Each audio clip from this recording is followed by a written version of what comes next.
International politics के अंदर आज हम आइडियलिस्ट अप्रोच को समझने वाले हैं। जब मैं आइडियलिस्ट अप्रोच की बात कर रहा हूं तो वुडरो विल्सन जो अमेरिका के प्रेसिडेंट रह चुके हैं 1418 में उन्होंने एक अप्रोच दी जिसका नाम था आइडियलिस्ट अप्रोच। इसी अप्रोच को हम आज समझने वाले हैं।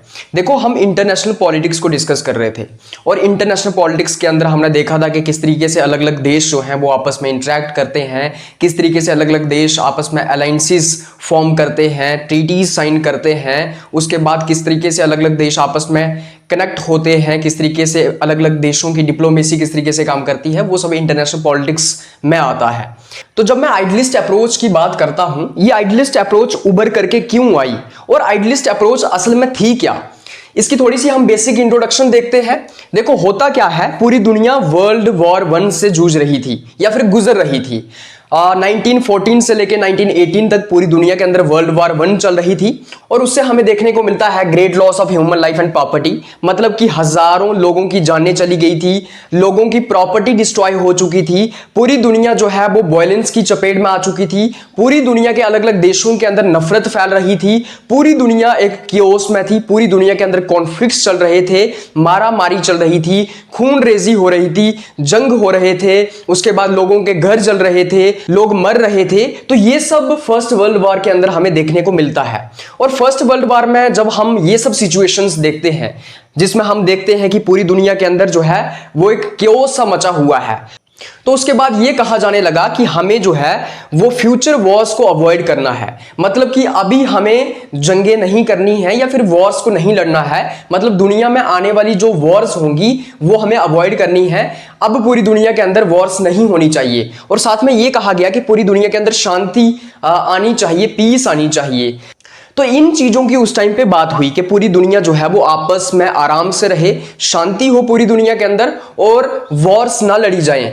और इसी जो माइंडसेट था, ये जो एक अप्रोच थी कि पूरी दुनिया के अंदर शांति होनी चाहिए, वॉर्स नहीं होनी चाहिए, सारे देश आपस में मिलजुल कर रहें, इसी अप्रोच को हम आइडियलिस्ट अप्रोच कहते हैं या फिर यही बेसिस है आइडियलिस्ट अप्रोच का।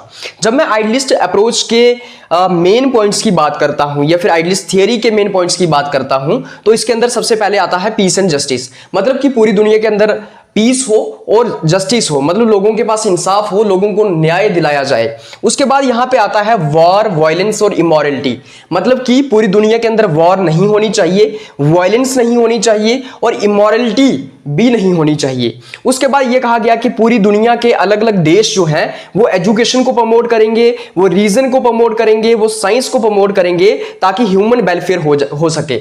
मतलब कि इसका मतलब यह था कि जब पूरी दुनिया के अंदर एजुकेशन को प्रमोट किया जाएगा, रीजन को प्रमोट किया जाएगा, साइंस को प्रमोट किया जाएगा, तो इससे क्या होगा, लोग समझदार होंगे, लोग रीजन का इस्तेमाल करेंगे, लोग एजुकेटेड होंगे और वो उन सब मामलों में नहीं फंसेंगे जिनमें उनको फंसाया जा रहा है ना।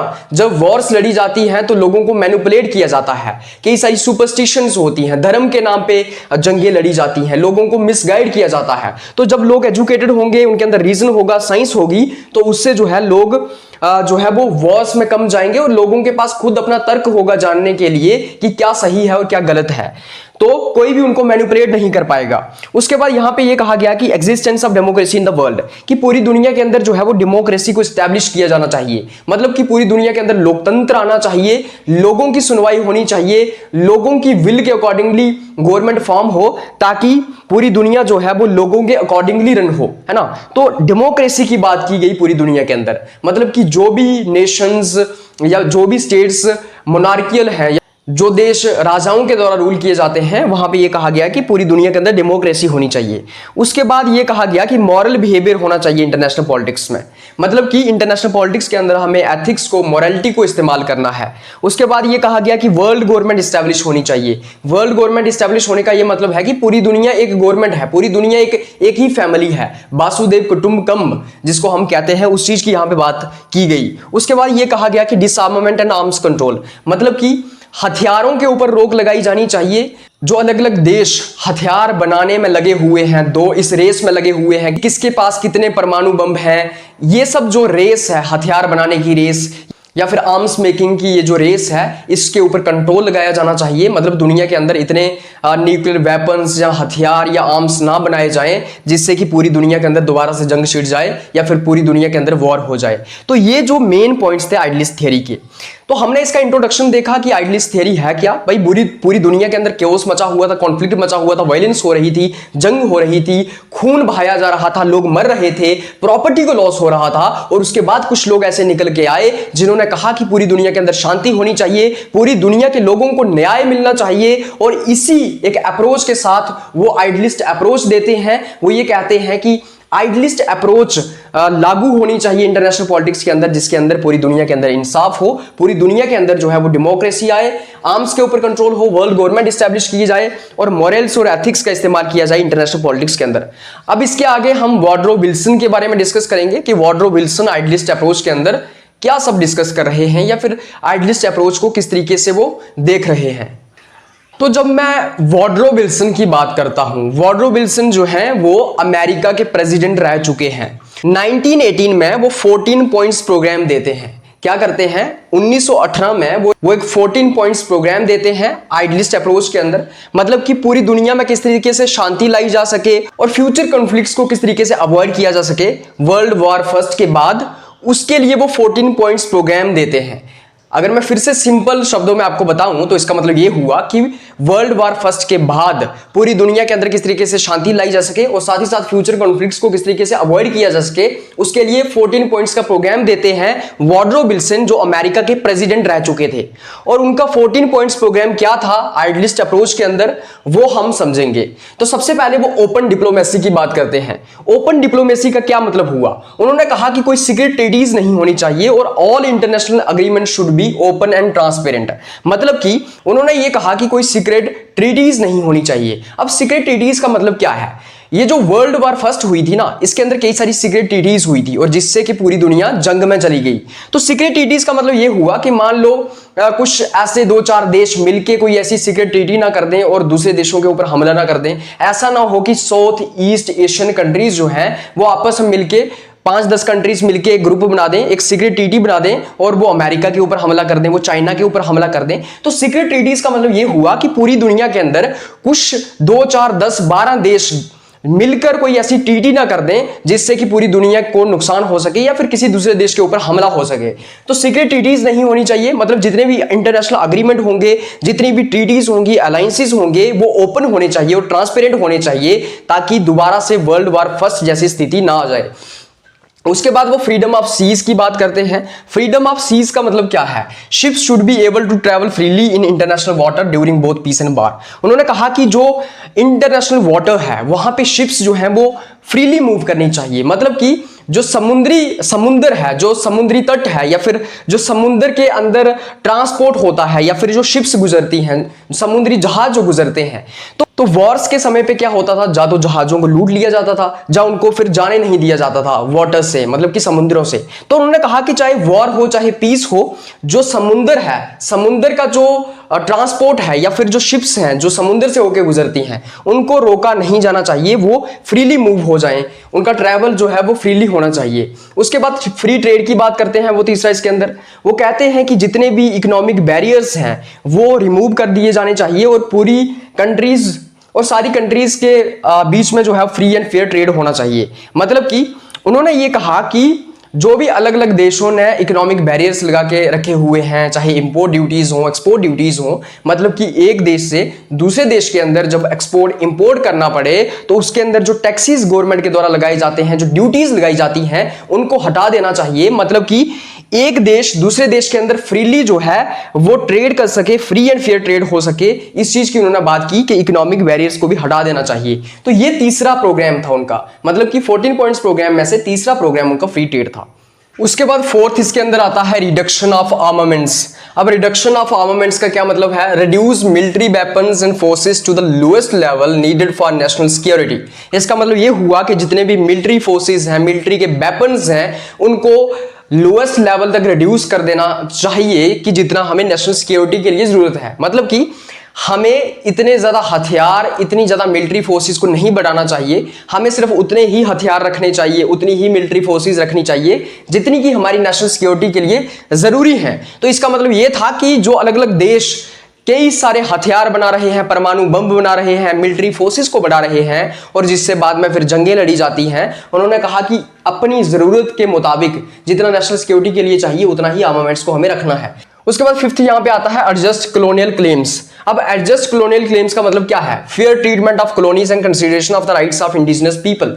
इसका मतलब ये हुआ कि जो भी कॉलोनीज बनाई गई थी, जो भी अलग अलग इंपीरियल पावर्स के द्वारा अलग अलग देशों को कॉलोनी बनाया गया था, कंट्रोल में लिया गया था, जैसे कि हिंदुस्तान की बात कर लो आप, हमें इंग्लैंड ने कॉलोनी बनाया था, तो उन्होंने ये कहा कि उनका फेयर ट्रीटमेंट होना चाहिए और वहां के जो इंडिजिनस पीपल हैं, उन कॉलोनीज की जो नेटिव पॉपुलेशन है, उनके राइट्स को भी कंसीडरेशन में लेना चाहिए। तो इसका सिंपल सा मतलब ये हुआ कि जैसे कि भारत जो है वो इंग्लैंड के द्वारा कॉलोनी बनाया गया था, तो यहाँ पे वुडरो विल्सन ये कहने की कोशिश कर रहे हैं कि सिर्फ और सिर्फ इंग्लैंड के इंटरेस्ट क्या है उसकी बात नहीं होनी चाहिए सिर्फ इंडिया के अंदर, बल्कि इंडिया के लोगों के राइट्स क्या है उनकी भी यहाँ पे बात होनी चाहिए, उनके राइट्स को भी कंसीडरेशन में लेना चाहिए। तो सिंपली इसका मतलब ये था कि जो कॉलोनीज बनाई गई हैं वहां पे सिर्फ और सिर्फ जो इंपीरियल पावर्स हैं उनकी ही बात नहीं होनी चाहिए, बल्कि वहां की जो नेटिव पॉपुलेशन है उनकी बात भी सुनी जानी चाहिए।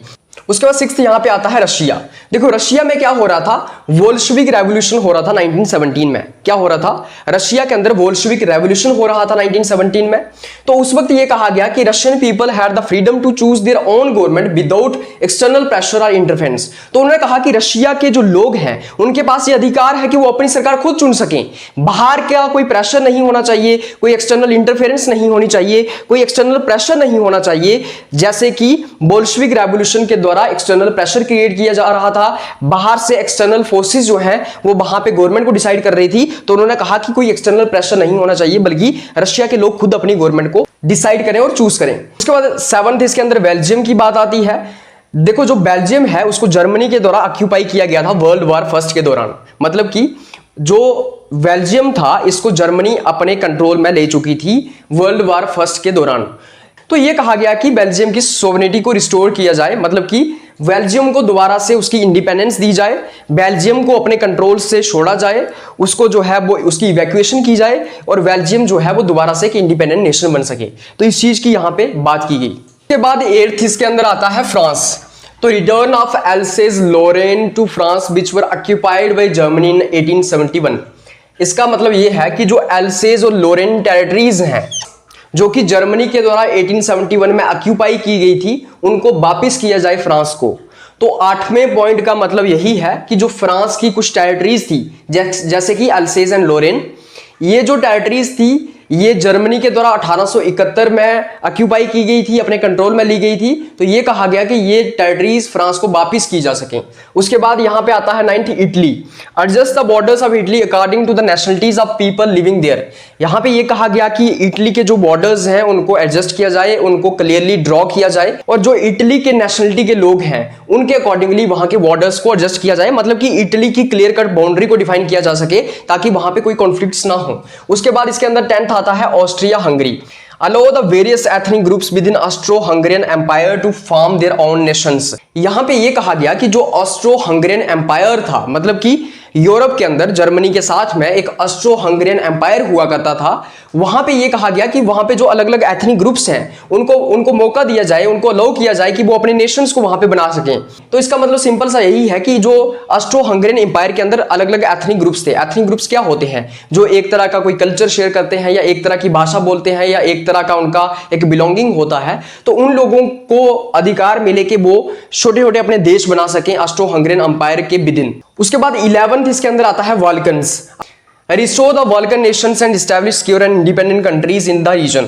तो बाल्कन्स कंट्रीज जो थी, जैसे कि आज का अगर आप बाल्कन कंट्रीज की बात करोगे जिसके अंदर सर्बिया आता है, बुल्गारिया आता है, ग्रीस आता है, ये सब बाल्कन कंट्रीज हैं। तो बाल्कन कंट्रीज जो थी उनको अलग अलग देशों के द्वारा अपने कंट्रोल में ले लिया गया था, कैप्चर कर लिया गया था। तो ये कहा गया कि जितने भी बाल्कन रीजन्स हैं, जितने भी बाल्कन नेशंस हैं, उनको वहां पे इंडिपेंडेंट बनाया जा सके। तो 11th पॉइंट इस चीज की बात करता है। उसके बाद 12th पॉइंट इसके अंदर आता है टर्की एंड ऑटोमन एम्पायर।